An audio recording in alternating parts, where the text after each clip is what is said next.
네, 먼저 홍성 지역의 소식부터 전해드립니다. 올해 홍성에선 교통망 구축과 코로나19 확산 등이 군민들의 관심을 받았는데요. 정선영 기자가 보도합니다. 2021년 홍성에서 가장 화제가 됐던 뉴스는 서해선 KTX 고속철도망 구축 소식입니다. 지난 4월 정부의 제4차 국가철도망 구축 계획에 서해선 복선전철과 경부고속철도 평택에서 화성 구간을 연결하는 사업이 반영됐는데요. 서해선이 경부고속선과 연결되면 기존 장항선은 물론 신설하는 서해선 모두 고속열차를 통한 서울 직결이 가능합니다. 서울에서 홍성까지 이동 시간도 기존 2시간 20분대에서 48분으로 줄어듭니다. 현재 사전 타당성 조사 중인데 사업이 순조롭게 진행된다면 2030년 완공될 전망입니다. 올해도 코로나19 확산세가 이어졌는데요. 홍성에선 지난달 말부터 홍성읍의 한 목욕시설에서 확진자 수십 명이 속출했고 홍성교도소에서도 지난 13일 재소자와 교도관 등이 무더기로 확진 판정을 받았습니다. 국내 코로나19 확진자가 처음 발생한 지 약 400일 만에 백신 접종이 시작됐는데요.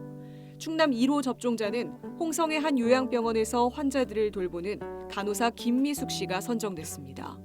의료인인 제가 먼저 접종함으로 해서 불안감을 좀 해소하고 나아가서는 모든 사람들이 다 예방접종을 해서 옛날처럼 살 수 있는 그런 세상이 됐으면 싶어가지고 제가 먼저 1호를 선택했습니다.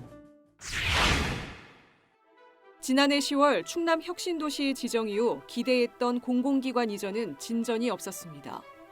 김부겸 국무총리가 현 정부에서 2차 공공기관 이전이 어렵다고 밝히면서 내포 신도시를 혁신도시로 추진했던 홍성과 예산지역 여론이 들끓었는데요.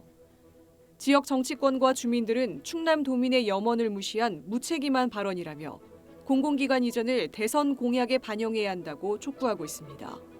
늦었으니 2차는 우리를 우선권을 줘야 된다. 그것이 국가균형발전 논리에도 맞는다. 홍성군 의회에선 의장 불신임을 두고 법정 싸움까지 하는 사상 초유의 사태가 발생했습니다. 지난 7월 홍성군 의회는 도박 의혹과 집합금지 위반, 사퇴 번복 등을 이유로 윤용관 의장에 대한 불신임 한 건을 의원 10명의 만장일치로 가결했는데요. 이에 윤 의장은 받아들일 수 없다며 의회를 상대로 불신임 집행 정지 신청을 냈습니다. 의원을 그만두게 할 수 있는 마녀사상식에 대해서는 약간의 서운한 감, 억울한 감도 있습니다. 하지만 법원이 자진 사임과 소송 취하를 권고했고 윤 의장이 이를 수용하면서 또다시 불명예 퇴진하게 됐습니다. 올 초엔 홍성의 한 유경종개 농장에서 4년 만에 고병원성 조류 인플루엔자가 발생했는데요. 방역당국은 해당 농가에서 키우는 닭 12,000여 마리를 살처분했습니다.